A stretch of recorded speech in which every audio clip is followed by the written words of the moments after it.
Digital युगात जिथे नाती ऑनलाईन जुळतात तिथेच काही लोक नाते फसवणूक आणि स्वार्थासाठी वापरू लागले आहेत। आणि अशा एका विश्वासघाताची घटना अकोल्यातील मूर्तिजापूर पोलीस ठाण्यात समोर आली आहे। शिक्षिका असलेल्या तरुणीला लग्नाचे आमिष देत तिच्या भावनांचा आणि शरीराचा खेळ मांडणाऱ्या आरोपी विरोधात गुन्हा दाखल करण्यात आला आहे।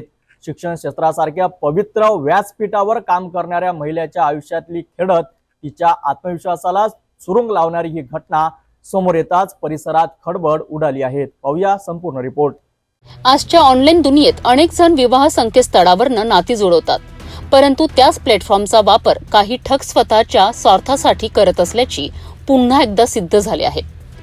अकोल्याच्या मूर्तिजापूर परिसरातील एक 29 वर्षीय शिक्षिका जिच्या आयुष्याला स्थैर्य मिळावं या हेतूने ती ऑनलाईन प्लॅटफॉर्मवर सक्रिय झाली होती। याच दरम्यान आरोपी स्वप्नील भिसे याने लग्नाचे आमिष दाखवून तिच्याशी संबंध वाढविले।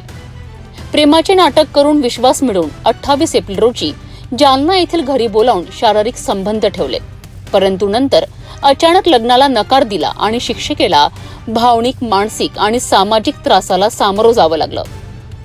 आपली फसवणूक झाली असल्याचे लक्षात येताच पीडित शिक्षिकेने थेट मूर्तिजापूर पोलीस ठाण्यात तक्रार दाखल केली आहे। पोलिसांनी गुन्हा दाखल करून पुढील तपास सुरू केला आहे।